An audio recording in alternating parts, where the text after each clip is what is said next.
ಶ್ರೀಗುರುಭ್ಯೋ ನಮಃ. ಶಾಂತಾಕಾರಂ ಭುಜಗಶಯನಂ ಪದ್ಮನಾಭಂ ಸುರೇಶಂ ವಿಶ್ವಾಧಾರಂ ಗಗನಸದೃಶಂ ಮೇಘವರ್ಣಂ ಶುಭಾಂಗಂ ಲಕ್ಷ್ಮೀಕಾಂತಂ ಕಮಲನಯನೈ ಯೋಗಿಭಿರ್ಧ್ಯಾನಗಮ್ಯಂ ವಂದೇ ವಿಷ್ಣುಂ ಭವಭಯಹರಂ ಸರ್ವಲೋಕೈಕನಾಥಂ. ನಿಮ್ಮೆಲ್ಲರ ಹೃದಯದಲ್ಲಿ ಅನುಗ್ರಹಪೂರ್ವಕವಾಗಿ ಕುಳಿತಿರ್ತಕ್ಕಂಥ ಸಮಸ್ತ ಗುರು ಪರಂಪರೆಗೆ, ಸಮಸ್ತ ಋಷಿ ಪರಂಪರೆಗೆ ಪ್ರತ್ಯೇಕವಾದ ವಂದನೆಗಳನ್ನು ಸಲ್ಲಿಸ್ತಾ, ಪರಮ ಭಾಗವತರನ್ನು ಕೊಂಡಾಡುವುದು ಪ್ರತಿದಿನವೂ ಎಂಬ ಜಗನ್ನಾಥದಾಸರ ಆದೇಶದಂತೆ ನಾವು ಋಷಿ ಮುನಿಗಳ ಹಾಗೂ ಋಷಿಕೆಯರ ಚಿಂತನೆಯನ್ನು ಮಾಡ್ತಾ ಬಂದಿದ್ದೇವೆ. ಅದರಲ್ಲಿ ಈಗ ಹೊಸ ದೃಷ್ಟಿಕೋನದಿಂದ ಋಷಿ ಮುನಿಗಳಲ್ಲಿ ಆ ಒಂದು ಋಷಿ ಮುನಿಗಳ ಸಾಧನೆಯನ್ನು ತಿಳಿದ್ವಿ. ಅವರ ಚರಿತ್ರೆಯ ಮೂಲಕ ಅವರ ಸಾಧನೆಯನ್ನು ತಿಳಿದು ಬಹಳವಾಗಿ ಮನಸ್ಸಿಗೆ ಅವರನ್ನು ತುಂಬಿಕೊಂಡು ಬರ್ತಾ ಇದ್ದೀವಿ. ಆದರೆ ಅವರ ಸಾಧನೆ ಅವರು ಮಾಡಿದರೆ ನಮಗೇನಾದರೂ ಅದರಿಂದ ಏನಾದರೂ ಒಂದು ಬದಲಾವಣೆ ಆಗಬೇಕಲ್ಲ, ನಮ್ಮಲ್ಲಿ ನಮ್ಮ ಚಿಂತನೆಯಲ್ಲಾದರೂ ಏನಾದರೂ ಋಷಜ್ಞಾನೆ. ಅವರು ಋಷಿಗಳು ಅಂದರೆ ಜ್ಞಾನಿಗಳು ಅಂತ. ಆ ಜ್ಞಾನಿಗಳನ್ನು ನಾವು ಅವರ ಚರಿತ್ರೆಯನ್ನು ಸ್ಮರಣೆ ಮಾಡಿ ಅವರಿಗೆ ಮನಸಾ ವಂದಿಸಿದ ಮೇಲೆ ನಮ್ಮ ಮನಸ್ಸು ಯಾವುದಾದ್ರೂ ಒಂದು ರೀತಿಯಲ್ಲಿ ಹೊಸ ದೃಷ್ಟಿಕೋನದಿಂದ ಒಂದು ಜ್ಞಾನವನ್ನು ತುಂಬಿಕೊಳ್ಳಬೇಕಲ್ಲ. ಅವರು ಏನಾದರೂ ನಮಗೆ ಅನುಗ್ರಹ ಮಾಡಿದಾರ ಅಂದರೆ ಖಂಡಿತವಾಗಿ ಅದನ್ನು ನಾವು ಆ ಋಷಿಗಳ ಜ್ಞಾನದಿಂದಲೇ ಈ 2 ದಿನಗಳಿಂದ ನಾವಿದನ್ನು ಈ ರೀತಿಯ ಹೊಸ ದೃಷ್ಟಿಕೋನದಿಂದ ನಾವಿವತ್ತು ತಿಳಿತಾ ಬರ್ತಾ ಇದ್ದೀವಿ. ಈಗಾಗಲೇ 6-8 ಸಂದರ್ಭಗಳಾಗಿದೆ. ಇದನ್ನು ಯಾಕೆ ಹೇಳ್ತಾ ಇದ್ದೀನಿ, ಮತ್ತೆ ಮತ್ತೆ ದಿನ ಯಾಕೆ ಇದನ್ನು ಈ ರೀತಿಯಾದ ದೃಷ್ಟಿಕೋನದಿಂದ ನಾವು ನೋಡಿದಾಗ ವರ ಮತ್ತು ಶಾಪ ಯಾವುದು ಬೇರೆ ಅಲ್ಲ, ಭಗವಂತನ ಅನುಗ್ರಹ ರೂಪವಾದದ್ದು. ಹೇಗೆ ದ್ವಿದಳಾತ್ಮಕ ಅನಿಷ್ಟ ನಿವೃತ್ತಿ ಇಷ್ಟ ಪ್ರಾಪ್ತಿ ಅಂತ ಹೇಗೆ ದ್ವಿದಳಾತ್ಮಕವಾದದ್ದು ಮೋಕ್ಷ ಅಂತ ಕರೀತಾರೆ. ಮೋಕ್ಷಾವಸ್ಥೆ ಅಂದರೆ ಏಕಕಾಲಕ್ಕೆ ಬರೋದಲ್ಲ. ಅಂದರೆ ಮೊದಲು ಅನಿಷ್ಟ ನಿವೃತ್ತಿ ಆಗಬೇಕು. ಅನಿಷ್ಟ ನಿವೃತ್ತಿ ಯಾವುದು? ಲಿಂಗದೇಹವೇ ಅನಿಷ್ಟ ನಿವೃತ್ತಿ. ಇಷ್ಟ ಪ್ರಾಪ್ತಿ ಯಾವುದು? ಆನಂದದ ಪ್ರಾಪ್ತಿ. ವಾಸುದೇವ ರೂಪಿ ಭಗವಂತ ತನ್ನ ಇಚ್ಛಾವರ್ಗವನ್ನು ಸರಿಸಿದಾಗ ಜೀವನಿಗೆ ಆನಂದ ಆಗೋದು. ಅಂದರೆ ಈ 2 ಒಂದು ಸ್ಟೇಷನ್, 2 ಇದು ಬಹಳ ಮುಖ್ಯವಾದ ಘಟ್ಟಗಳು. ಅನಿಷ್ಟ ನಿವೃತ್ತಿ ಆಗಬೇಕು. ನಮಗೆ ಸಣ್ಣ ಸಣ್ಣ ಅನಿಷ್ಟಗಳು ನಿವೃತ್ತಿ ಆದರೆ, ಒಂದು ರೋಗ ನಿವೃತ್ತಿ ಆದರೆ, ಒಂದು ಬಡತನ ನಿವೃತ್ತಿ ಆದರೆ ನಾವು ಸಂತೋಷ ಪಡ್ತಿರ್ತೀವಿ. ಆದರೆ ನಮ್ಮ ಗುರಿ ಎಲ್ಲಿರಬೇಕು? ಅನಿಷ್ಟ ನಿವೃತ್ತಿ. ಅನಿಷ್ಟವಾದದ್ದು ಲಿಂಗದೇಹ, ಅದು ಭಂಗವಾಗಬೇಕಾದ್ರೆ ಜ್ಞಾನವೆಂಬ ಖಡ್ಗದಿಂದ ಮಾತ್ರ ಸಾಧ್ಯ. ಕರ್ಮಗಳಿಂದ ಜ್ಞಾನ ಬರುತ್ತೆ ಹೊರತು ಆದರೆ ಕರ್ಮದಿಂದ ಮೋಕ್ಷ ಆಗೋದಿಲ್ಲ ಅನ್ನೋದನ್ನು ಋಷಿ ಮುನಿಗಳು ತಿಳಿಸ್ತಾ ಬಂದಿದ್ದಾರೆ. ಅದಕ್ಕೆ ಅವರು ಮಕ್ಕಳು ನಾವು ತಿನ್ನೋದಿಲ್ಲ ಅಂದರೆ ಯಾವುದೋ ಒಂದು ರೀತಿಯಲ್ಲಿ ಆ ಮಗುವಿಗೆ ನೋಡು ಚಂದಮಾಮ ನೋಡು ಅಂತ ಹೇಳಿ ಮೇಲೆ ಆ ಮಗು ಕತ್ತಿ ಎತ್ತಿದ್ರೆ ಬಾಯಿ ಬಿಟ್ಕೊಂಡು ನೋಡ್ತಾ ಇರುತ್ತೆ. ಅದನ್ನ ತಾಯಿ ಏನೋ ಒಂದು ತಮಾಷೆ ಮಾಡಿ ಆ ಆಹಾರವನ್ನು ತುರುಕಿ ಬಿಡ್ತಾಳೆ. ಅಂದರೆ ಏನು? ಆ ಮಗುವಿಗೆ ಆಹಾರ ಹೊಟ್ಟೆಗೆ ಹೋಗಬೇಕು ಅನ್ನೋದು ತಾಯಿಯ ಉದ್ದೇಶ. ಚಂದಮಾಮ ಅನ್ನೋದು ಕೇವಲ ನಿಮಿತ್ತ ಅಷ್ಟೇ, ಅದು ತನ್ನ ಬಾಯನ್ನು ಬಿಡೋದಕ್ಕಾಗಿ. ಹಾಗೆ ಋಷಿ ಮುನಿಗಳು ನಮಗೆ ಒಂದು ದೃಷ್ಟಿಕೋನವನ್ನು ಕೊಡ್ತಾ ಇದ್ದಾರೆ. ನೀವು ಇಷ್ಟು ದಿನ ಮಹಾಭಾರತ, ಹರಿವಂಶ, ಭಾಗವತ ಎಲ್ಲವನ್ನ ಕೇಳಿದ್ದೀರಾ. ಒಂದೊಂದು ಸಂದರ್ಭದಲ್ಲಿ ನೀವು ಹೇಗೆ ಆ ವರ ಮತ್ತು ಶಾಪದಲ್ಲಿ ಆ ಋಷಿ ಮುನಿಗಳು ಹೇಗೆ ಅನುಸಂಧಾನ ಮಾಡ್ತಿದ್ರು. ನಾವೆಲ್ಲ ವರ ಅಂದರೆ ಸಂಪತ್ತು ಬಂದರೆ ನಮ್ಮ ಜೀವನದಲ್ಲಿ ಎಲ್ಲರಿಗಿನ್ನ ದೊಡ್ಡವನು ಅನ್ನೋ ಅಹಂಕಾರ ನಮಗೆ ಬರುತ್ತೆ. ಆದರೆ ಶಾಪದಿಂದ ಕುಗ್ಗಿ ಹೋಗ್ತೇವೆ. ಆದರೆ ಇದನ್ನು ಹೇಗೆ ತೆಗೆದುಕೊಂಡ್ರು ಋಷಿ ಮುನಿಗಳು ಅನ್ನೋದನ್ನು ನಾವು ಈಗ ತಿಳಿತಾ ಬಂದಿದ್ದೀವಿ. ಇವತ್ತಿನ ಸಂದರ್ಭ ಅಷ್ಟವಸುಗಳಿಗೆ ವಸಿಷ್ಠರಿಂದ ಶಾಪವಾಯಿತು. ಆ ಸಂದರ್ಭವನ್ನು ಒಂದು ರೀತಿಯಲ್ಲಿ ವಿವೇಚನೆ ಮಾಡ್ತಾ ಬರೋಣ. ಬ್ರಹ್ಮನಿಂದ ಶಾಪಗ್ರಸ್ತಳಾದಂತಹ ಗಂಗೆ ಭೂಮಿಗೆ ಇಳಿದು ಬರ್ತಾ ಇದ್ದಾಳೆ. ಅದರಲ್ಲಿ ಅಷ್ಟವಸುಗಳು ಅವಳ ಹಿಂದೆ ಓಡಿ ಬರ್ತಾ ಇದ್ದಾರೆ. ಆಗ ಗಂಗೆ ಕೇಳ್ತಾಳೆ, ಅಷ್ಟವಸುಗಳೇ, ನೀವ್ಯಾಕೆ ನನ್ನ ಹಿಂದೆ, ನೀವು ಯಾಕೆ ಭೂಲೋಕಕ್ಕೆ ಬರ್ತಿದ್ದೀರಾ, ನಿಮ್ಮ ಕತೆ ಏನು ಅಂದಾಗ ಅವ್ರು ಹೇಳ್ತಾರೆ, ನಾವೆಲ್ಲ ಅಷ್ಟವಸುಗಳು ನಮ್ಮ ಹೆಂಡತಿಯ ಜೊತೆ ನಾವೆಲ್ಲ ಹೆಂಡತಿಯ ಜೊತೆ ವನವಿಹಾರಕ್ಕೆ ಹೋಗ್ತಾ ಇದ್ವಿ. ಆಗ ಅಲ್ಲಿ ವಸಿಷ್ಠರ ಆಶ್ರಮ ಸಿಕ್ತು ನಮಗೆ. ಅಲ್ಲಿ ನಂದಿನಿ ಅನ್ನುವ ಒಂದು ವಸಿಷ್ಠರ ಹೋಮಧೇನು, ಆ ಹೋಮಧೇನುವನ್ನು ನೋಡಿದ್ವಿ. ನೋಡಿದಾಗ ವರಾಂಗಿಣಿ ಅಂತ ಹೇಳಿ ಆ ಒಂದು ಅವಳು ಹೇಳ್ತಾಳೆ, ಅವಳು ಪ್ರಚೋದನೆ ಕೊಡ್ತಾಳೆ, ನಾವು ಈ ಹಸುವನ್ನ ನಮ್ಮ ಮನೆಗೆ ಕರೆದುಕೊಂಡು ಅಲ್ಲ. ಎಂತಹ ಕಲಿಪ್ರವೇಶದ ಮಾತು ನೋಡಿ. ಆ ವಸಿಷ್ಠರು ಬ್ರಹ್ಮರ್ಷಿಗಳು ಅವರ ಆಶ್ರಮದಲ್ಲಿದ್ದ, ನಾವು ಹಿಂದೆ ಶಂಖಲಿಖಿತರ ಬಗ್ಗೆ ಕೇಳಿದ್ವಿ. ಅಣ್ಣ ತಮ್ಮಂದಿರೇ ಆದರೂ ಅವರ ಮನೆಯಲ್ಲಿ ನಮಗೆ ಎಷ್ಟೇ ಸಲಿಗೆ ಇರ್ಬೋದು, ಆದರೆ ಅದು ಕೇಳದೇ ಇದ್ದಾಗ ಅವರಿಗೆ ಎಂಥ ಒಂದು ಇದು ಆಯಿತು ಅಂತ ನಾವು ಕೇಳಿದ್ವಿ. ಹಾಗೆ ಇಲ್ಲಿ ಹೋಮಧೇನು, ಅದು ವಸಿಷ್ಠರದು ಬ್ರಹ್ಮರ್ಷಿಗಳ ಆಶ್ರಮದಲ್ಲಿದ್ದ ಆ ಒಂದು ಧೇನುವನ್ನ ಕದ್ದುಕೊಂಡು ಮನೆಗೆ ಹೋಗಬೇಕು ಅನ್ನುವಂಥ ದುರ್ಬುದ್ಧಿ ಹುಟ್ಟುತ್ತೆ. ಅವಳು ಇವಳಿಗೆ ಎಲ್ಲರಿಗೂ ಅಷ್ಟವಸುಗಳಿಗೆ ಹೇಳ್ತಾಳೆ. ಆಗ ಅವರೆಲ್ಲ ಏನ್ ಮಾಡ್ತಾರೆ, ಆ ನಂದಿನಿಯ ಕೊರಳಿಗೆ ಆ ಹಗ್ಗವನ್ನು ಹಾಕಿ ಕರೆದುಕೊಂಡು ಹೋಗ್ತಾ ಇದ್ದಾರೆ. ಆಗ ವಸಿಷ್ಠರು ಆಶ್ರಮಕ್ಕೆ ಬಂದಾಗ ಹಸು ಕಾಣಿಸ್ಲಿಲ್ಲ. ನೋಡಿ, ಅವರು ತಮ್ಮ ತಪಶಕ್ತಿಯಿಂದ ಅವರಿಗೆಲ್ಲ ವಿದಿತವಾಯಿತು. ಆಗ ಅವರು ಅಷ್ಟವಸುಗಳಿಗೆ ಶಾಪ ಕೊಟ್ಟಿದ್ದಾರೆ. ಹೋಮಧೇನುವಾದಂತಹ ಭಗವಂತನ ಪ್ರೀತಿಕರವಾದಂತಹ ಗೋಬ್ರಾಹ್ಮಣ ಹಿತಾಯ ಚ, ಏಕಕಾಲಕ್ಕೆ ನೀವು ಇಬ್ಬರಿಗೂ ಅನ್ಯಾಯ ಮಾಡಿದ್ದೀರಿ. ಅದರಿಂದ ಅದು ಕದ್ದದ್ದು. ನೀವು ಈಗ ನನ್ನನ್ನು ಕೇಳಿ ಕರೆದುಕೊಂಡು ಹೋಗಿದ್ರೆ ಅದು ಬೇರೆ ಮಾತು, ಆದರೆ ಕದ್ದದ್ದನ್ನ ಅಂತಹ ಶಿಕ್ಷೆಯನ್ನು ನೀವು ಅನುಭವಿಸಲೇಬೇಕು. ಇಂತಹ ಒಂದು ಚರ್ಯೆ ಇರೋದು ಕೇವಲ ಮನುಷ್ಯರಿಗೆ ಮಾತ್ರ. ಮನುಷ್ಯ ಮರ್ತ್ಯ ಲೋಕದಲ್ಲಿ ಹುಟ್ಟಿದಾಗ ಕಳ್ಳತನ ಮಾಡುವಂತಹ ದುರ್ಬುದ್ಧಿ ಬಂದೇ ಬರುತ್ತೆ, ಭೂಮಿಯ ಗುಣ. ಅದರಿಂದ ನೀವು ಮನುಷ್ಯರಾಗಿ ಹೋಗಿ ಹುಟ್ಟಿ ಅಂತ ಹೇಳಿ ಅಷ್ಟವಸುಗಳಿಗೆ ಆ ಬ್ರಹ್ಮರ್ಷಿಗಳಾದಂತಹ ವಸಿಷ್ಠರು ಶಾಪ ಕೊಟ್ಟು ಬಿಟ್ಟಿದ್ದಾರೆ. ಆಗ ಅಷ್ಟವಸುಗಳೆಲ್ಲರೂ ಬಂದು ನೋಡಿ, ಕಲಿಪ್ರವೇಶ ಆದಾಗ ದುರ್ಬುದ್ಧಿ ಹುಟ್ಟತ್ತೆ. ಕ್ಷಣ ಮಾತ್ರದಲ್ಲಿ ಅವರಿಗೆ ಜ್ಞಾನೋದಯವಾಗುತ್ತೆ. ಅಯ್ಯೋ, ಎಂಥ ಮಹಾ ಪಾಪದ ಕೆಲಸ ಮಾಡಿದ್ವಿ ಅಂತ ಹೇಳಿ ವಸಿಷ್ಠರ ಕಾಲಿಗೆ ಬೀಳ್ತಾರೆ. ಬಿದ್ದು, ಸ್ವಾಮಿ ನಮ್ಮ ತಪ್ಪಾಯಿತು, ದಯಮಾಡಿ ಕ್ಷಮಿಸಿ, ಶಾಪವನ್ನ ದಯಮಾಡಿ ಹಿಂದಕ್ಕೆ ಪಡೆದುಕೊಳ್ಳಿ ಎಂದಾಗ ನೋಡಿ, ಕೃಷ್ಣನ ಒಂದು ಚರಿತ್ರೆಯನ್ನು ನಾವು ಕೇಳ್ತೇವೆ. ಆ ಕಾಳಿಂಗ ಮರ್ಧನ, ಯಮುನಾ ತೀರದಲ್ಲಿ ಕೃಷ್ಣ ಆ ಒಂದು ಕಾಳಿಂಗನನ್ನ ಮರ್ಧಿಸ್ಬೇಕಾದ್ರೆ ಬಾಲವನ್ನ ಎತ್ತಿ ಹಿಡಿದ್ನಂತೆ, ತಲೆಯ ಮೇಲೆ ಕುಣಿದ್ನಂತೆ. ಯಾಕೆಂದ್ರೆ ಅಹಂಕಾರ ಇದ್ದಿದ್ದು, ನಿನ್ನ ತಲೆಯ ಮೇಲೆ ವಿಷ ಕಕ್ಕಿದ್ದು ಬಾಯಿಂದ ಅಲ್ವಾ. ಯಾವ ಇಂದ್ರಿಯದಿಂದ ನೀನು ಪಾಪ ಮಾಡಿದ್ಯೋ ಆಯಾ ಇಂದ್ರಿಯಕ್ಕೆ ನಾನು ಶಿಕ್ಷೆ ಕೊಡ್ತೇನೆ. ಈಗ ನಾವು ಹೇಳ್ತಾ ಇರ್ತೀವಿ, ಒಬ್ಬೊಬ್ಬರಿಗೆ ಒಂದೊಂದು ರೀತಿಯ ರೋಗಗಳು ಬರ್ತಾ ಇರುತ್ತೆ. ಯಾಕೆ ಅವರಿಗೆ ಅದೇ ಇಂದ್ರಿಯಕ್ಕೆ ಅದೇ ರೋಗ ಯಾಕೆ ಬಂತು ಅಂದ್ರೆ, ಅವರು ಜನ್ಮಾಂತರದಲ್ಲಿ ಆ ಇಂದ್ರಿಯದಿಂದ ತಪ್ಪು ಮಾಡಿರ್ತಾರೆ. ದೇವ ಬಹಳ ನ್ಯಾಯವಂತ, ನ್ಯಾಯೋ ನೇತಾ ಸಮೀರಣ ಅಂತ ವಿಷ್ಣು ಸಹಸ್ರನಾಮ ಹೇಳ್ತಾ ಇದೆ. ಭಗವಂತ ಎಂದೂ ನಮಗೆ ಹೆಚ್ಚಿನ ಶಿಕ್ಷೆಯಾಗಲಿ ಕಡಿಮೆಯಾಗಲಿ ಕೊಡೋದಿಲ್ಲ. ನ್ಯಾಯಯುತವಾದಂತಹ ಶಿಕ್ಷೆಯಾಗಲಿ ರಕ್ಷೆಯಾಗಲಿ ಕೊಟ್ಟೇ ಇರ್ತಾನೆ. ಅದೆಲ್ಲ ನಮ್ಮ ಮನಸ್ಸಿಗೆ ಆಗಬೇಕು ಅಂದರೆ ಈ ರೀತಿ ಉಪಾಯದಿಂದ ನಾವು ದಾರ್ಢ್ಯತೆಯನ್ನು ತಂದುಕೊಳ್ಳಬೇಕು ಅನ್ನೋ ಕಾರಣದಿಂದ ಈ ಹೊಸ ಚಿಂತನೆಯನ್ನು ಪ್ರಾರಂಭ ಮಾಡಿದ್ದೇವೆ. ಆಗ ಶಾಪವನ್ನು ಹಿಂಪಡೆದುಕೊಳ್ಳಿ ಅಂತ ಅವ್ರು ಕೇಳಿದಾಗ ವಸಿಷ್ಠರು ಹೇಳ್ತಾರೆ, ಆಯ್ತಪ್ಪ, ನಿಮಗೆ ಆ ಒಂದು ಕಲಿಪ್ರವೇಶದಿಂದ ಈ ರೀತಿ ಮಾಡಿದ್ದೀರಾ, ನೀವು ಸಜ್ಜನರೇ ಆಗಿದ್ದೀರಾ. ಅದರಿಂದ ನೀವು 8 ಜನದಲ್ಲಿ 7 ಜನ ವಸುಗಳು ಮಾಡಿದ್ದಕ್ಕಿಂತ 8ನೆಯ ವಸು, ದ್ಯುನಾಮಕ ವಸು ಇದ್ದಾನಲ್ಲ, ಅವನನ್ನು ನಾನು ಕ್ಷಮಿಸೋದಕ್ಕೆ ಆಗೋದೇ ಇಲ್ಲ. ಯಾಕೆ ಅಂದರೆ ಅವನು ಹೆಂಡತಿಯ ಮಾತನ್ನ ಕೇಳಿ ಗೋವನ್ನು ಅಪಹರಿಸಿ ಮಾಡಬೇಕಾದ್ರೆ ಮೊದಲು ಅವನೇ ಕೈ ಹಾಕಿದ್ದು. ಜೊತೆಗೆ ಅಷ್ಟೇ ಮಾಡಿಲ್ಲ, ಆ ಗೋವನ್ನು ಹೀಗೆ ಎಳೆದುಕೊಂಡು ಹೋಗಬೇಕಾದ್ರೆ ಮುಳ್ಳಿರುವ ದೊಣ್ಣೆಯಿಂದ ಹೊಡೆದಿದ್ದಾನೆ. ಅದಕ್ಕಾಗಿ ಅವನನ್ನು ಕ್ಷಮಿಸೋದಕ್ಕೆ ಸಾಧ್ಯವೇ ಇಲ್ಲ. ಅವನೂ ಮುಳ್ಳಿನ ವೇದನೆಯನ್ನ ಸ್ವತಃ ಅನುಭವಿಸಬೇಕು. ಆ ಹಸುವಿಗೆ, ಮಾತು ಬಾರದ ಹಸುವಿಗೆ ನೀನು ಆ ರೀತಿ ಮಾಡಿದೀಯಲ್ಲ. ನೋಡಿ, ಎಂಥ ಹಸು ಸಾಕೋದು ಅಂದರೆ ಬಹಳ ಒಂದು ದೊಡ್ಡ ಯಜ್ಞ ಮಾಡಿದಂತೆ. ಹೇಗಂದ್ರೆ ಹಾಗೆ ಮಾತಾಡ್ತಿರ್ತಾರೆ, ಹೇಗಂದ್ರೆ ಹಾಗೆ ಹೊಡಿತಾ ಇರ್ತಾರೆ. ಗೋಬ್ರಾಹ್ಮಣ ಹಿತಾಯಚ, ಭಗವಂತ ಗೋರೂಪದಿಂದ ಒಬ್ಬ ಅಸುರ ಬಂದರು. ಆ ಒಂದು ಗೋವಿನಿಂದ ಎಂತಹ ಒಂದು ಇದು ಕೊಡ್ತಾನೆ ಭಗವಂತ ಅಂದ್ರೆ, ಬ್ರಹ್ಮದೇವರು ಗೋರೂಪ ತಗೊಂಡು ಬಂದ್ರು ಶ್ರೀನಿವಾಸನ. ಆ ಗೋವಿಗೆ ಆ ಒಂದು ನೋಡಿ, ಬ್ರಹ್ಮ ಅವನು ಅಂತ ತಿಳಿದು ಬ್ರಹ್ಮದೇವರಿಗೆ ಇವನು ಕೊಡುವ ಮಚ್ಚಿನ ಏಟು ಯಾವ ಲೆಕ್ಕ.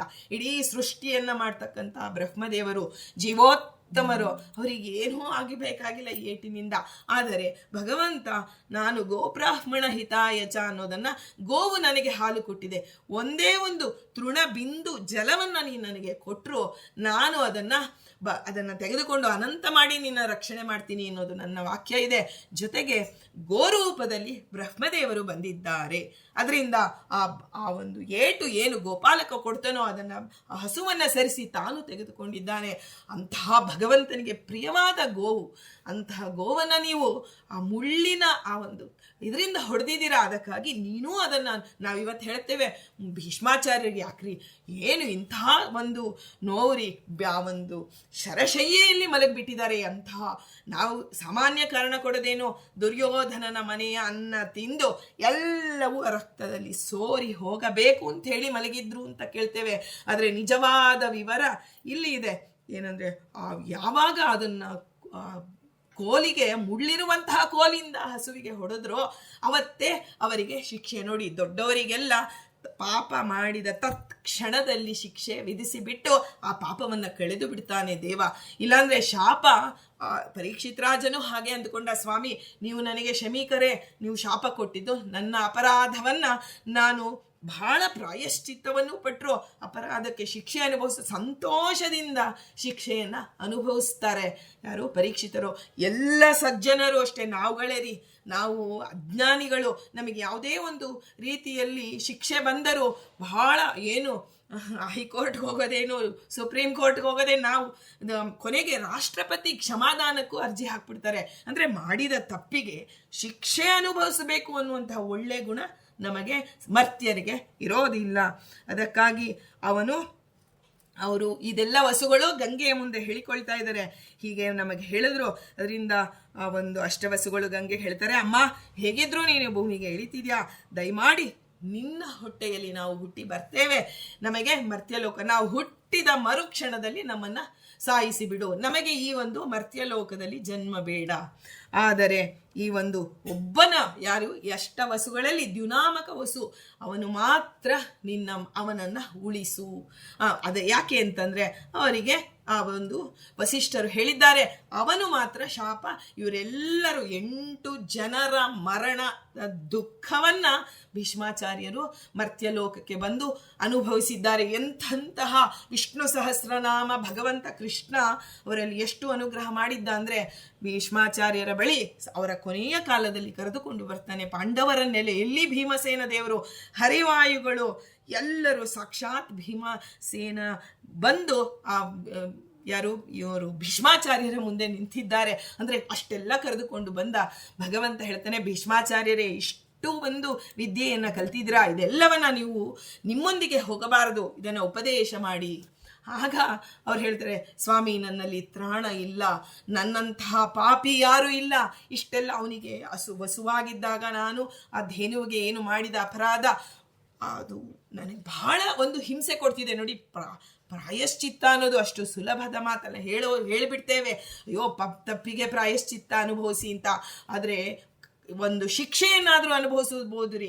ಆದರೆ ಆ ತಪ್ಪನ್ನು ನೆನೆಸಿಕೊಂಡು ದುಃಖ ಆಗತ್ತಲ್ಲ, ಅಯ್ಯೋ ಎಂಥ ತಪ್ಪು ಕೆಲಸ ನಡೆದು ಹೋಗಿದೆ, ಅದು ಏನೂ ಮಾಡೋದಕ್ಕಲ್ಲ, ಆದರೆ ಯಾಕೆ ಹೀಗೆ ಮಾಡಿದೆ ಅವಲೊತ್ಕೋತೀವಿ ಅಂತ ನಾವು ಏನು ನಮ್ಮ ಆಡು ಭಾಷೆಯಲ್ಲಿ ಹೇಳ್ತೀವಿ, ಆ ರೀತಿ ಆ ಭೀಷ್ಮಾಚಾರ್ಯರಿಗೆ ತಮ್ಮ ಹಿಂದಿನದೆಲ್ಲ ನೆನಪಾಗಿದೆ. ನಾನು ಗೋವಿಗೆ ಇಂಥ ಒಂದು ಕಳ್ಳತನ ಮಾಡೋ ಬುದ್ಧಿ ಬಂತು, ಅದಕ್ಕೆ ಅಂತ ಬಹಳ ನೊಂದುಕೊಳ್ತಾ ಇದ್ದಾರೆ. ಆಗ ಗೋಪಾಲಕನಾದಂತಹ ಶ್ರೀಕೃಷ್ಣ ಬಂದು ನಿಂತಿದ್ದಾನೆ. ಭೀಷ್ಮಾಚಾರ್ಯರೇ, ನಿಮ್ಮ ಎಲ್ಲ ಪ್ರಾಯಶ್ಚಿತ್ತ ಶಿಕ್ಷೆ ಮುಗೀತಿದೆ, ಪ್ರಾಯಶ್ಚಿತ್ತ ಮಾಡಿಕೊಂಡಿದ್ದೀರಾ, ನಿಮ್ಮೊಳಗೆ ನಾನೇ ಪ್ರವೇಶ ಮಾಡಿ ನಿಮಗೆ ತ್ರಾಣವನ್ನು ಕೊಟ್ಟು ನಿಮ್ಮೊಳಗೆ ನಿಂತು ನಾನು ಉಪದೇಶ ಮಾಡ್ತೇನೆ. ನಾವು ಹೇಳ್ತೀವಿ ಭಗವದ್ಗೀತೆ ಮಾತ್ರ ಕೃಷ್ಣ ಹೇಳಿದ್ದುರಿ ಅಂತ, ಆದರೆ ವಿಷ್ಣು ಸಹಸ್ರನಾಮವನ್ನೂ ಸಹ ಕೃಷ್ಣನೇ ಭೀಷ್ಮಾಚಾರ್ಯರಲ್ಲಿ ನಿಂತು ಹೇಳಿದ್ದು. ಭೀಷ್ಮಾಚಾರ್ಯರಿಗೆ ತ್ರಾಣವೇ ಇಲ್ಲ. ಆದರೆ ಅಲ್ಲಿ ಇನ್ನೂ ಒಂದು ಘಟನೆ ಆಗತ್ತೆ, ಅಲ್ಲಿ ಬಾಯಾರಿಕೆ ಆಗತ್ತೆ.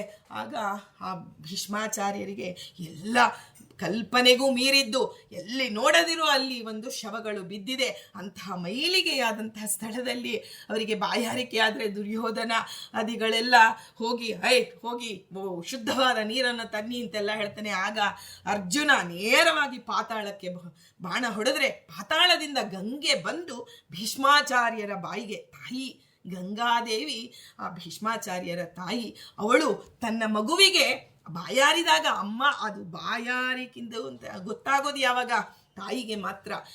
ನಾವು ಇನ್ನೂ ಏನೋ ಹೇಳ್ತೀವಿ, ಹಸುವಾಗಿರ್ಬೋದು, ಅವಳು ಹೇಳ್ತಾಳೆ, ತಾಯಿ ಇಲ್ಲ ಊಟ ಮಾಡಿಸಿದ್ದೇನೆ, ಅದಕ್ಕೆ ಬಾಯಾರಿಕೆ ಆಗಿದೆ, ಅದಕ್ಕೆ ಕಳ್ತಿದೆ ಅಂತ ಹೇಳಿ ಕೊಡ್ತಾಳಲ್ಲ, ಹಾಗೆ ತಾಯಿಗೆ ಗೊತ್ತಾಗಿದೆ, ಪಾತಾಳದಿಂದ ಭೀಷ್ಮಾಚಾರ್ಯರಿಗೆ ಬಂದು ಅವರ ಬಾಯಿಗೆ ಇಷ್ಟು ಫೋರ್ಸ್ ಆಗಿ ಬರ್ತಾಳೋ ಪಾತಾಳದಿಂದ ಸೀಳಿಕೊಂಡು, ಆದರೆ ಆ ಒಂದು ಭೀಷ್ಮಾಚಾರ್ಯರ ಬಾಯಿಗೆ ಬೀಳುವಾಗ ಸಮಾಧಾನಿಗೆ ತೊಟ್ಟಿನಂತೆ ಅವರು ಹೇಗೆ ಕುಡಿಯುವುದಕ್ಕೆ ಆ ಒಂದು ಶಕ್ತರಾಗಿದ್ರೋ ಅಷ್ಟು ವೇಗದಲ್ಲಿ ಒಳಗೆ ಬಂದು ಸೇರ್ತಾಳೆ, ಎಲ್ಲ ಪಾಪಗಳನ್ನು ಕಳೀತಾಳೆ. ಯಾಕೆ ಬಾಯಾರಿಕೆ ಆಯಿತು? ನಮ್ಮ ಬಾಯಾರಿಕೆ, ನಮಗೆ ಹಸಿವು ಬಾಯಾರಿಕೆಗಳು ದೈತ್ಯರ ಒಂದು ಇದರಿಂದ ಆಗತ್ತೆ. ಆದರೆ ಅಲ್ಲಿ ಪ್ರಾಯಶ್ಚಿತ್ತ ಗಂಗೆ ಭೀಷ್ಮಾಚಾರ್ಯರಿಗೆ ನಾವೆಲ್ಲ ಹೋಗುವಂತಹದ್ದು ಇದಕ್ಕೆ ಗಂಗೆ ಬಿಡಿ ನೋಡಿ, ಅವರ ಇನ್ನೇನು ಕೊನೆಯ ಉಸಿರು ಎಳಿತಿದ್ದಾರೆ, ಗಂಗೆ ಹಾಕಿ ಅಂತೀವಿ.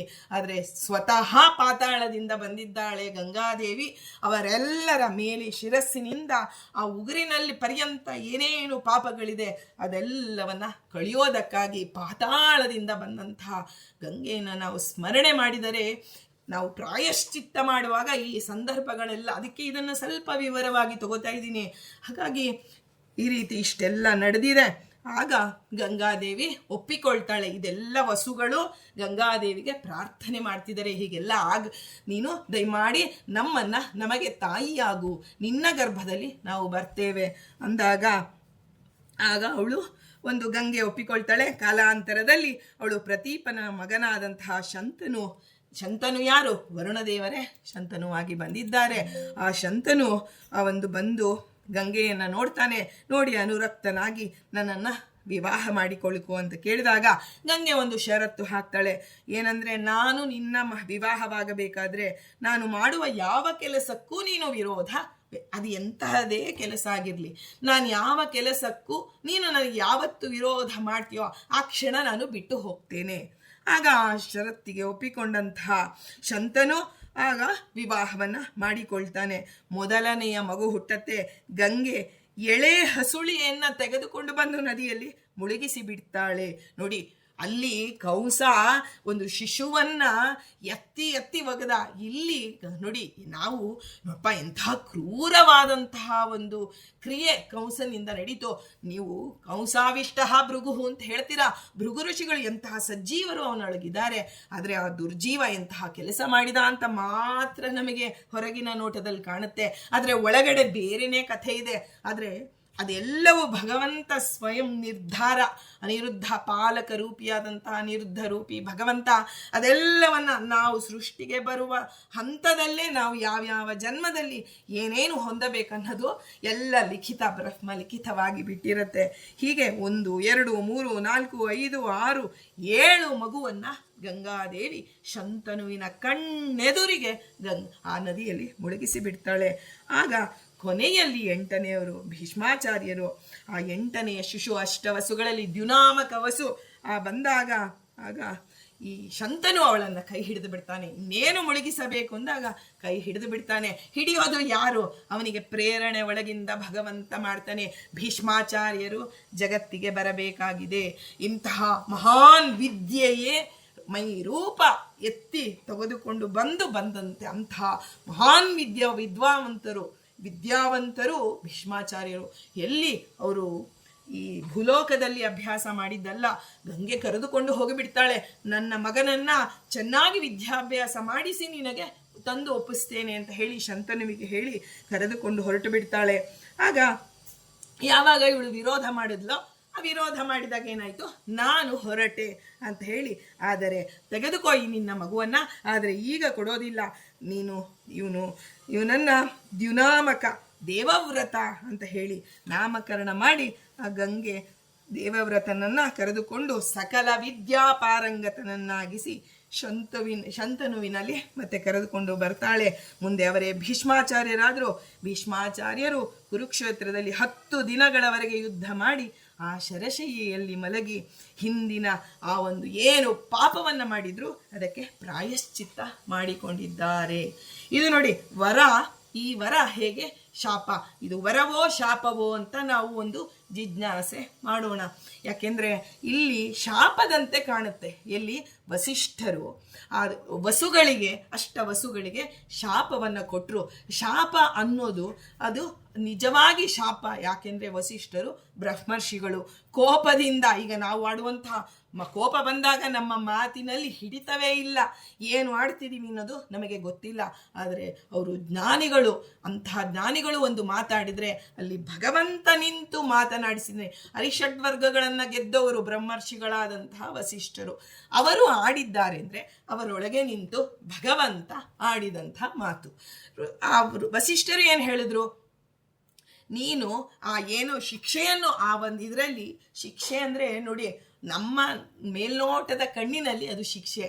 ಆದರೆ ಅಲ್ಲಿ ಒಳಗಡೆ ದ್ಯುನಾಮಕ ವಸುವನ್ನೇ ಹೋಗಿ ನಾವು ಕೇಳಿದ್ರೆ, ಏನಪ್ಪ ನಿನಗೊಳಗೆ ಶಿಕ್ಷೆಯ ರಕ್ಷೆಯ ಅಂದರೆ ರಾಯರನ್ನು ಹೋಗಿ ನಾವು ಕೇಳಿದ್ರೆ, ಸ್ವಾಮಿ ನಿಮಗೆ ಬಡತನ ಅನ್ನೋದು ಶಿಕ್ಷೆ ಆಯಿತು ರಕ್ಷೆ ಆಯಿತು ಅಂದರೆ, ಅವರ ಜ್ಞಾನಿಗಳು ಹೇಳೋದು ನಮಗೆ ಅದು ರಕ್ಷೆಯೇ ಆಯಿತು. ಬಡತನ ಬಂದಿದ್ದಕ್ಕಾಗಿ ಆ ಸರಸ್ವತೀ ದೇವಿ ನೀರನ್ನು ತಂದು, ಬೊಗಸೆಯಲ್ಲಿ ನೀರನ್ನು ತಂದು ಪೂರ್ವಾಶ್ರಮದಲ್ಲಿ ವೆಂಕಟನಾಥನ ಮುಂದೆ ಇಟ್ಟಾಗ ಆ ಬೊಗಸೆಯ ನೀರನ್ನು ನೈವೇದ್ಯ ಮಾಡಿ ಅಲ್ಲಿ ಸುಮಧ್ವ ವಿಜಯಕ್ಕೆ ಅಣುಮಧ್ವ ವಿಜಯವನ್ನು ರಚನೆ ಮಾಡ್ತಾರೆ. ಅಂದರೆ ಅಂತಹ ಒಂದು ಇದು ಒಳಗಿನಿಂದ ಬರಬೇಕಾದ್ರೆ ಅಂತಹ ಫೋರ್ಸ್ ನಮಗೆ ಬೇಕಿತ್ತು.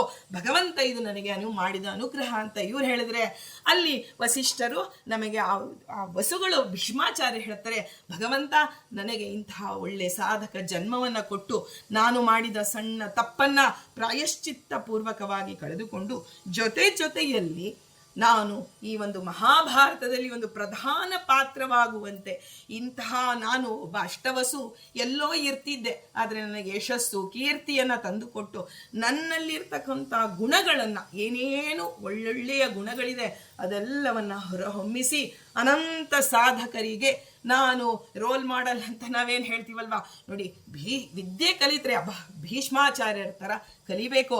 ಇಲ್ಲ ಪ್ರತಿಜ್ಞೆ ಮಾಡಿದ್ರೆ ಭೀಷ್ಮ ಪ್ರತಿಜ್ಞೆ ಅನ್ನೋದು ನೋಡಿ, ನಾವು ಪ್ರತಿಜ್ಞೆ ಮಾಡ್ತೀವಿ, ಏನು ಚಾತುರ್ಮಾಸ ವ್ರತ ಮಾಡ್ತೀವಿ ಅಂತನೋ ಇನ್ನೇನೋ ಮಾಡ್ತೀವಿ, ಸುಳ್ಳು ಹೇಳೋದಿಲ್ಲ, ಏನೋ ಒಂದು ಪ್ರತಿಜ್ಞೆ. ಆ ಪ್ರತಿಜ್ಞೆ ಮಾಡುವಾಗ ಅದು ನಾವು ದಾಸರು ಹೇಳ್ತಾರೆ, ಎನಗುವ ಆಣೆ ರಂಗ ನಿನಗುವ ಆಣೆ, ಎನಗು ನಿನಗೂ ಇಬ್ಬರಿಗೂ ನಿನ್ನ ಭಕ್ತರಾಣಿ ಅಂತ ಅವರು ಕಟ್ಟಿ ಹಾಕಿ ಬಿಡ್ತಾರೆ. ಆದರೆ ಅಂತಹ ಪ್ರತಿಜ್ಞೆ ಮಾಡುವಂಥ ನಮಗೆ ಆಣೆ ಪ್ರಮಾಣಗಳನ್ನು ದೇವರಾಣೆ ಅಂತ ಹೇಳಿ ಸುಳ್ಳು ಹೇಳ್ತಾ ಇರ್ತೀವಿ. ಅಂದರೆ ಇನ್ನೆಂಥ ನೀಚರಾಗಿ ನಾವು ಬದುಕ್ತಾ ಇದ್ದೀವಿ. ಆದರೆ ಅವರು ಅಂತಹ ಉತ್ಕೃಷ್ಟವಾದ ಜೀವನವನ್ನು ಬಾಳಿ ಬದುಕಿ ತೋರಿಸಿದ್ದಾರೆ. ಅದು ಅಂತಹ ಭೀಷ್ಮಾಚಾರ್ಯರಿಗೆ ಅದು ವರವೇ ಆಯಿತು. ಅಂತಹ ಒಂದು ಒಳ್ಳೆಯ ಉತ್ಕೃಷ್ಟವಾದ ಜನ್ಮದಿಂದ ಬಂದು ಗಂಗೆಯಲ್ಲಿ ಆ ಗಂಗೆಯ ಮಗನಾಗೋದು ಅಷ್ಟು ಸುಲಭದ ಮಾತೆ. ಗಂಗೆಗೆ ವರುಣ ಮತ್ತು ಗಂಗೆಯರಿಗೆ ನೋಡಿ, ಭೃಗುಮುನಿಗಳು ವರುಣದೇವರ ಮಕ್ಕಳು. ಭೃಗುವಲ್ಲಿಂದ ವೇದದಲ್ಲೇ ಬರುತ್ತೆ. ಭೃಗು ಋಷಿಗಳು ಗಂಗಾದೇವಿ ಅವರಿಗೆ ತಂದೆ ತಾಯಿಯ ಸ್ಥಾನದಲ್ಲಿ ವರುಣ ಮತ್ತು ಗಂಗೆಯರಿದ್ದಾರೆ ಭೃಗು ಋಷಿಗಳಿಗೆ. ಹಾಗೆಯೇ ಅಂತಹ ಒಂದು ಇದು ಒಮ್ಮೆ ಸಜ್ಜನರ ಗರ್ಭದಲ್ಲಿ ಬಂದಾಗ ಅವರಲ್ಲಿರ್ತಕ್ಕಂಥ ಪಾಪ ಪರಿಹಾರ ಮಾಡುವಂತಹ ಗುಣಗಳು, ಈಗ ನಾವು ಹೇಳ್ತೀವಲ್ಲ ಜೀನ್ಸಲ್ಲಿ ಬರುತ್ತೆ. ನಮ್ಮ ಒಳ್ಳೆ ತಂದೆ ತಾಯಿ ಹೊಟ್ಟೆಲ್ಲಿ ನಾವು ಹುಟ್ಟಬೇಕು ರೀ, ಧಾರ್ಮಿಕ ಸಂತಾನ ನಾವು ಆಗಬೇಕು ಅಂತೆಲ್ಲ ಹೇಳ್ತೀವಲ್ಲ, ಎಂಥ ಧಾರ್ಮಿಕ ಸಂತಾನವನ್ನಾಗಿ ಅವರು ಆ ಭೀಷ್ಮಾಚಾರ್ಯರು ಬಂದಿದ್ದಾರೆ. ಶಂತನು ಮತ್ತು ಆ ಒಂದು ಗಂಗಾದೇವಿಯಲ್ಲಿ ಬಂದಿದ್ದಂಥ ಇಂಥ ಉತ್ತಮ ಜನ್ಮ ಬಂದಿದೆ. ಅದು ಏನು ಎಲ್ಲೋ ಅಧಮರಾಗಿ ಅವರು ಬಂದು ತಮ್ಮ ಜೀವನವನ್ನು ನಡೆಸಿಕೊಂಡು ಹೋದದ್ದಲ್ಲ. ಇಂತಹ ಒಳ್ಳೆಯ ಒಂದು ಸಜ್ಜನರು ನಮಗೆ ಬಂದು ಯಾರೇ ಪಾಪ ಮಾಡಲಿ ಪ್ರಾಯಶ್ಚಿತ್ತ ಮಾಡಿಕೊಳ್ಳದೆ ಪಾಪಕ್ಕೆ ಅದು ಮೋಚನೆ ಇಲ್ಲ ಅಂತ ನಮಗೆ ತಿಳಿಸಿ ಹೋಗಿದ್ದಾರೆ ಅಂತ ನಾವು ಯೋಚನೆ ಮಾಡಿದಾಗ ಆ ಭೀಷ್ಮಾಚಾರ್ಯರ ಒಂದು ನೆನಪು ನಮಗೆ. ಈ ಅಷ್ಟವಸುಗಳು ಅಂದಾಗ ಭೀಷ್ಮಾಚಾರ್ಯರು ಎಂತೆಂತಹ ಸ್ತುತಿ ಮಾಡಿದ್ದಾರೆ. ಅಂತಹ ಶರಶೈಯಲ್ಲಿ ಮಲ್ಕೊಂಡು ವಿಷ್ಣು ಸಹಸ್ರನಾಮವನ್ನು ಹೇಳಿದ್ದಾರೆ. ಇವತ್ತಿಗೂ ಒಂದೊಂದು ವಿಷ್ಣು ಸಹಸ್ರನಾಮಗಳು ನಮ್ಮನ್ನು ಕವಚದಂತೆ ರಕ್ಷಣೆ ಮಾಡುವಂತಹ ಆಯುಧಗಳಂತೆ ಇವತ್ತು ನಮಗೆ ಕವಚದಂತೆ ಇದೆ. ಇಂಥದನ್ನು ಜಗತ್ತಿಗೆ ಕೊಟ್ಟಂಥವರು ಭೀಷ್ಮಾಚಾರ್ಯರು. ಇಲ್ಲಿ ಬರಬೇಕಾದ್ರೆ ಅವತ್ತಿನ ದಿನ ಒಂದು ತಪ್ಪು ನಡೆದದ್ದು, ಆ ತಪ್ಪಿಗೆ ಶಿಕ್ಷೆಯೂ ಆಯಿತು, ಜೊತೆಗೆ ನಮ್ಮಂಥವರಿಗೆ ಅವರಿಗೆ ರಕ್ಷೆಯೂ ಆಯಿತು, ನಮ್ಮಂಥವರಿಗೆ ಒಂದು ಜೀವನದಲ್ಲಿ ಸಾಧನೆ ಮಾಡಿಕೊಳ್ಳೋದಕ್ಕಾಗಿ ಇಂಥ ಇಡೀ ಕುರುಕುಲ ಪಿತಾಮಹ ಅನ್ನುವಂಥ ಯಶಸ್ಸು, ಕೀರ್ತಿ, ಸ್ಥಾನ, ಮಾನ ಎಲ್ಲವೂ ಸಿಕ್ಕಿದೆ. ಆದರೆ ಪಿತೃದೇವತೆಗಳ ಇನ್ನೊಂದು ಬಹಳ ಮುಖ್ಯವಾದದ್ದು, ಪಿತೃದೇವತೆಗಳ ಅನುಗ್ರಹವನ್ನು ಪಡೆದಿದ್ದಾರೆ ಭೀಷ್ಮಾಚಾರ್ಯರು. ಭೀಷ್ಮಾಚಾರ್ಯರು ತಾವು ಪಿತೃಕಾರ್ಯ ಮಾಡ್ತಾ ಇದ್ದಾರೆ.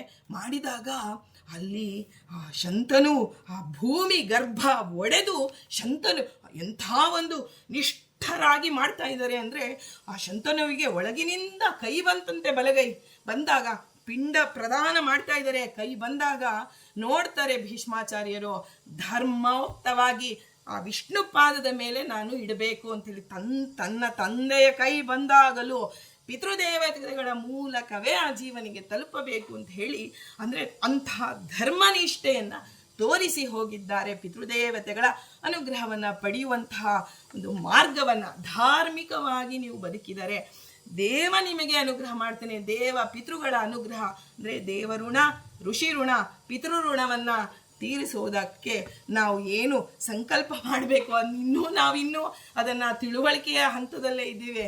ಅದನ್ನು ತೀರಿಸುವಂತಹ ಆ ಒಂದು ಕೆಲಸಕ್ಕೆ ಇನ್ನು ನಾವು ಮುಂದೆ ಬಂದೇ ಇಲ್ಲ.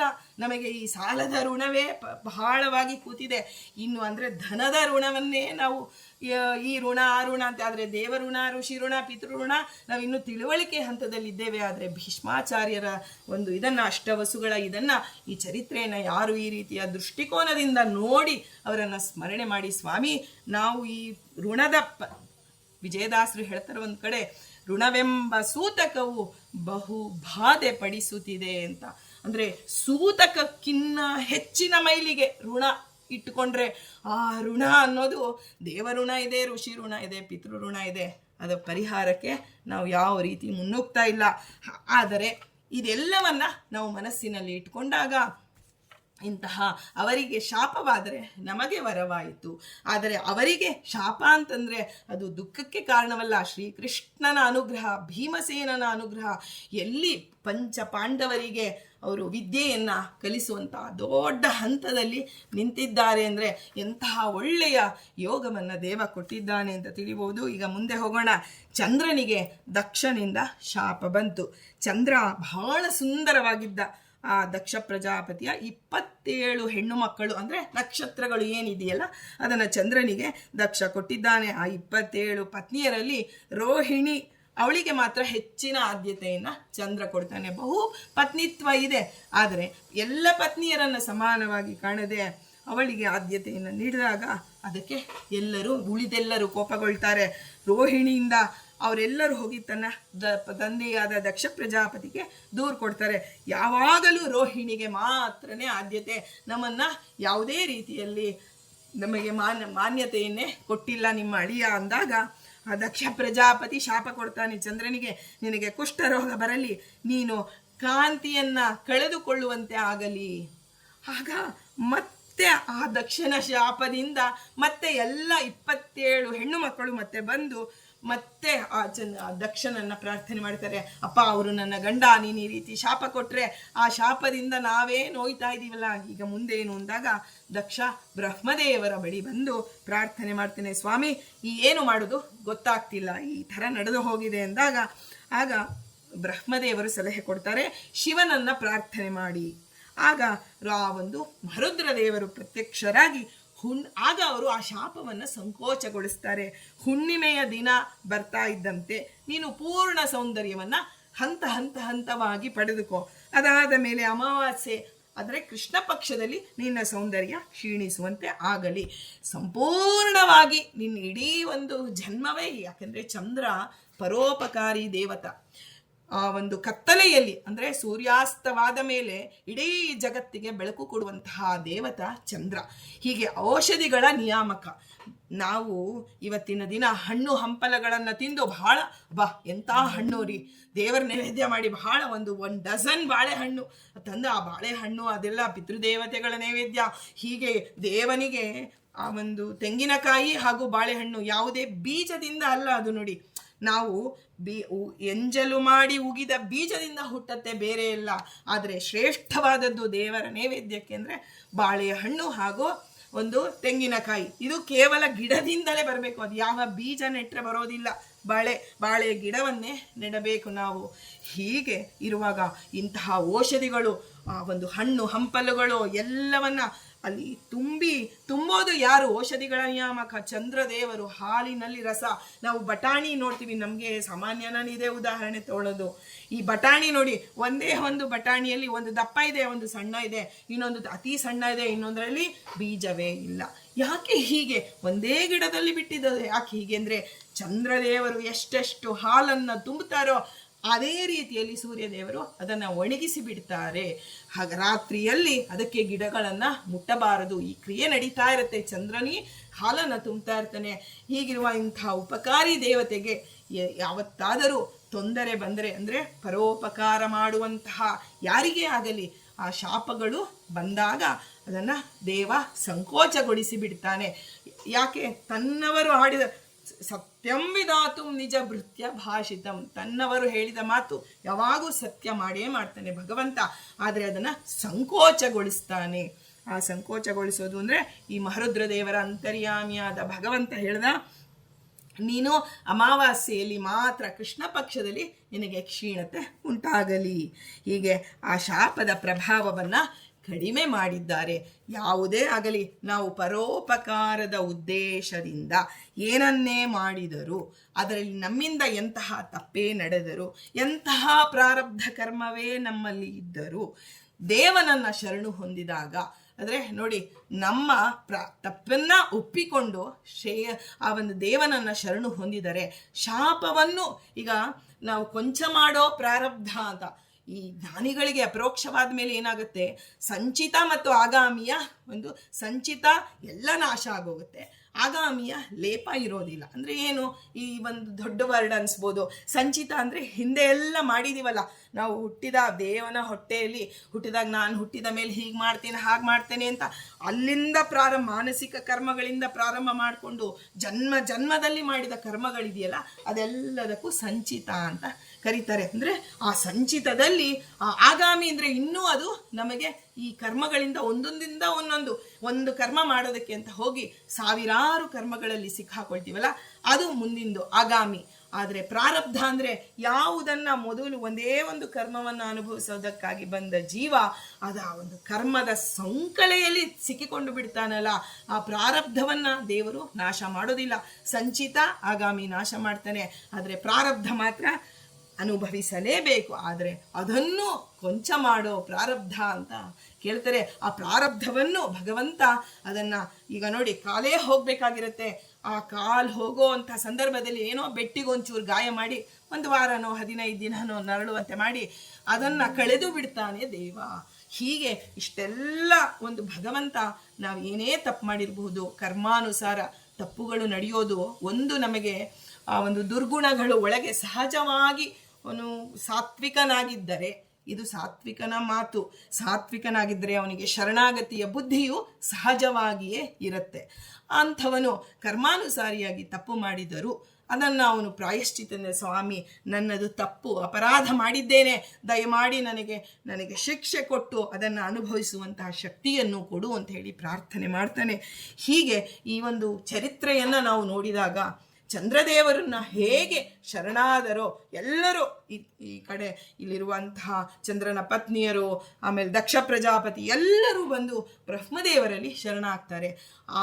ದೊಡ್ಡ ಅಧಿಷ್ಠಾನದಲ್ಲಿ ಭಗವಂತನಿಗೆ ನಾವು ಶರಣಾದರೆ ಆಗ ಭಗವಂತ ನಮಗೆ ದಾರಿ ಮಾರ್ಗವನ್ನು ತೋರಿಸ್ತಾನೆ, ಅದನ್ನು ಸಂಕೋಚಗೊಳಿಸ್ತಾನೆ ಅಂತನ್ನೋದನ್ನು ನಾವು ಇದರಿಂದ ಕಲಿತಾ ಇದ್ದೀವಿ. ಅದರಿಂದ ನಮ್ಮ ಜೀವನದಲ್ಲಿ ನಮಗೆ ಎಂತಹ ನೋವೇ ಬರಲಿ, ಎಂತಹ ಕಷ್ಟವೇ ಬರಲಿ, ಜನ್ಮಾಂತರದಲ್ಲಿ ನಾನು ಮಾಡಿದ ಅಪರಾಧಕ್ಕೆ ಇದು ಶಿಕ್ಷೆ ಅಂತ ಹೇಳಿ ಸಂತೋಷದಿಂದ ಅನುಭವಿಸೋಣ. ಯಾಕೆಂದರೆ ಒಂದು ಅಪರಾಧಕ್ಕೆ ಶಿಕ್ಷೆ ತಗೊಂಡ್ವಿ ಅಂದರೆ ಆ ಶಿಕ್ಷೆಯನ್ನು ಕೈದಿಗಳು ಇರ್ತಾರೆ ನೋಡಿ, ಎಂಥ ದೊಡ್ಡ ಶಿಕ್ಷೆ ಕೊಟ್ಟರು ಆ ಒಳ್ಳೆಯ ಒಂದೊಂದು ದಿನಗಳಲ್ಲಿ ಅವ್ರು ಹೇಳ್ತಾರೆ, ನೀನು ಒಳ್ಳೆಯ ಒಂದು ಸಜ್ಜನಿಕೆ ನಡತೆಯನ್ನು ಇದೆಯಾ ಅಂದರೆ ನಿನಗೆ ಬೇಗ ಬಿಡುಗಡೆ ಮಾಡಿಬಿಡ್ತಾರೆ. ಹಾಗೆ ಆ ಶಿಕ್ಷೆಯ ಹಂತದಲ್ಲಿ ನಿನ್ನ ಅನುಸಂಧಾನವನ್ನು ನೋಡಿದ ಭಗವಂತ ನಿನಗೆ ಆ ಶಿಕ್ಷೆಯನ್ನು ಅವನು ಹೇಗೆ ರಾಷ್ಟ್ರಪತಿ ಕ್ಷಮಾದಾನ ಕೊಡ್ತಾನೋ ಹಾಗೆ ಭಗವಂತ ನಮ್ಮ ಬಿಂಬರೂಪಿ ಭಗವಂತ ಅನಸ್ತೀಶಿಯಾಗಿ, ಅಂದರೆ ಈಗ ಆಪರೇಷನ್ ಮಾಡಬೇಕಾದ್ರೆ ಅನಸ್ತೀಶಿಯಾ ಹಾಕಿದಾಗ ಅವನಿಗೆ ಎಚ್ಚರ ತಪ್ಪತ್ತೆ. ಹಾಗೆ ನಮಗೆಂಥ ಕರ್ಮವನ್ನೇ ಆಗಲಿ ಮಾಡುವಾಗ ಹರಿನಾಮ ಸ್ಮರಣೆಯೇ ಅನಸ್ತೇಶಿಯ, ಅಂದರೆ ಗುರುಗಳ ಸಂಘವೇ ಅನಸ್ತೇಶಿಯ. ಅವರ ಮಾತುಗಳು ನಮ್ಮ ಮನಸ್ಸನ್ನು ಸಮಾಧಾನದಿಂದ ಇದ್ದು ಆ ಕರ್ಮ ಹೇಗೆ ಕಳೆದು ಹೋಗತ್ತೋ ನಮಗೆ ಗೊತ್ತಾಗೋದೇ ಇಲ್ಲ. ಆ ರೀತಿಯಾಗಿ ಎಷ್ಟೋ ಜ್ಞಾನಿಗಳು ತಾವು ದೇಹದಿಂದ ಹೊರಗಡೆ ಹೊರಡಬೇಕಾದ್ರೆ ಗೊತ್ತೇ ಇರೋದಿಲ್ಲ, ಕರೆದುಕೊಂಡು ಹೊರಟಿರ್ತಾರೆ. ಅವರು ಧ್ಯಾನಾಸಕ್ತರಾಗಿ ಕುಳಿತಿದ್ದಾರೆ, ಅವರ ಆಯುಷ್ಯ ಮುಗ್ದಾಗ ಅವರಿಗೆ ಗೊತ್ತೇ ಇಲ್ಲ, ಮರಣದ ದುಃಖವೇ ಆಗದಂತೆ ದೇವ ಕರೆದುಕೊಂಡು ಹೊರಟು ಬಿಟ್ಟಿರ್ತಾನೆ. ಇಷ್ಟೆಲ್ಲ ನಾವು ಮನಸ್ಸಿನಲ್ಲಿ ಇಟ್ಕೊಂಡಾಗ ನಮ್ಮ ಮನಸ್ಸಿಗೆ ವರ ಆಗಲಿ ಶಾಪವಾಗಲಿ, ಬಡತನವಾಗಲಿ ಸಿರಿತನವಾಗಲಿ, ಏನೇ ಆಗಲಿ, ಸೌಂದರ್ಯ ಇಲ್ಲದೆ ಇರ್ಬೋದು, ಯಾವುದೇ ರೀತಿಯಲ್ಲಿ ನಾವು ಬಹಳವಾದಂತಹ ಇದರಲ್ಲಿ ಕುಗ್ಗಿರ್ಬೋದು. ಆದರೆ ದೇವನ ಆ ಒಂದು ಶರಣಾಗತಿಯಿಂದ ನಮಗೆ ನಾವು ನಮ್ಮ ಜೀವನದಲ್ಲಿ ನಾವು ಶ್ರೇಯಸ್ಸನ್ನು ಪಡೆದುಕೊಳ್ಳಬಹುದು ಅಂತ ಹೇಳಿ ತಿಳಿತಾ ಈ ಒಂದು ಸಂದರ್ಭವನ್ನು ಮುಂದಿನದನ್ನು ನಾಳೆ ನೋಡೋಣ ಅಂತ ಹೇಳ್ತಾ, ಇವತ್ತಿನ ಕೇಳಿದ್ರಲ್ಲಿ ನಾವು ಋಷಿ ಮುನಿಗಳ ಬಗ್ಗೆ, ಆ ಋಷಿಗಳು ಈ ರೀತಿ ಭಗವಂತ ಯಾರಲ್ಲಿ ನಿಂತು, ಯಾವುದೇ ವಸಿಷ್ಠರಾಗಿರ್ಬೋದು, ಇಲ್ಲಿ ದಕ್ಷ ಪ್ರಜಾಪತಿ ಶಾಪವನ್ನು ಕೊಟ್ಟ ಚಂದ್ರನಿಗೆ, ಆದರೆ ಅದು ಅವನಿಗೆ ಹೇಗೆ ಆಯಿತು ಅಂದರೆ ಆ ಒಂದು ಅಷ್ಟಮಿಯ ಚಂದ್ರ ಅಂದರೆ ಬಿದಿಗೆಯ ಚಂದ್ರನನ್ನು ಆ ಒಳಗೆ ಎಂಥ ಋಷಿಗಳು, ಇಲ್ಲಿ ಅತ್ರಿ ಋಷಿಗಳಲ್ಲಿ ಬಂದಾಗ ಚಂದ್ರ, ಆ ಒಂದು ಚಂದ್ರನನ್ನು ತಲೆ ಮೇಲೆ ವಾಯು ಜೀವೋತ್ತಮತ್ವವನ್ನು ಸಾರುವಂತಹ ಸಂಕೇತದಿಂದ ಮಹರುದ್ರ ದೇವರು ತಮ್ಮ ಶಿರಸ್ಸಿನಲ್ಲಿ ಧರಿಸಿದ್ದಾರೆ. ಅಂದ ಮೇಲೆ ಗಂಗೆ ಇದೆ, ರುದ್ರದೇವರು ಪರಮಶಿವ ಪರಮ ಮಂಗಳಕರವಾದ ಶಿವನ ತಲೆಯ ಮೇಲೆ ಚಂದ್ರದೇವರು ಸ್ಥಾನ ಪಡೆದರು. ಅಂದರೆ ಅಲ್ಲಿ ಅವರು ಏನೇ ಪಾಪ ಇರ್ಬೋದು, ಆದರೆ ಶರಣಾಗತಿಯಿಂದ ಎಲ್ಲ ಪಾಪವನ್ನು ನಿವಾರಣೆ ಮಾಡಿ ಸಜ್ಜನರ ಸಂಘ, ಮಹರುದ್ರದೇವರ ಸಂಘ ಹೇಗೆ ಚಂದ್ರನಿಗೆ ದೊರಕ್ತೋ ಹಾಗೆ ನಮಗೂ ಸಜ್ಜನರ ಸಂಘ ದೊರಕಿ ನಮ್ಮ ಒಂದು ಏನೇ ಪ್ರಾರಬ್ಧಗಳು ಇರಬಹುದು ಇದೆಲ್ಲ ನಾವು ಯಾಕೆ ಇಷ್ಟು ಸ್ಟ್ರೆಸ್ ಮಾಡಿ ನಾವು ಹೇಳ್ಕೋಬೇಕು, ನಮಗೆ ನಾವೇ ಹೇಳಿಕೊಳ್ಳಬೇಕಂದ್ರೆ ನಮ್ಮ ಮನಸ್ಸು ಒಂದು ಸಮಾಧಾನದ ಹಂತಕ್ಕೆ ಬರುತ್ತೆ ಅಂತ ಹೇಳ್ತಾ, ಆ ಮನೋಭಿಮಾನಿಯಾದಂತಹ ಚಂದ್ರ ಮನೋಭಿಮಾನಿಯೂ ಹೌದು, ಮನಸ್ಸಿಗೆ ನಿಯಾಮಕರು ಮಹರುದ್ರ ದೇವರ ಅಂತರ್ಗತ ಮುಖ್ಯ ಪ್ರಾಣಾಂತರ್ಗತ ಶ್ರೀಕೃಷ್ಣಾರ್ಪಣಮಸ್ತು, ಸರ್ವಂ ಶ್ರೀಹರಿಮಯಂ ಅನ್ನುವಂತಹ ಆ ಒಂದು ಉತ್ತಮವಾದಂತಹ ಅನುಸಂಧಾನ ನಮಗೆ ಸದಾ ಕೊಡಲಿ ಅಂತ ಹೇಳಿ ಪ್ರಾರ್ಥನೆ ಮಾಡೋಣ.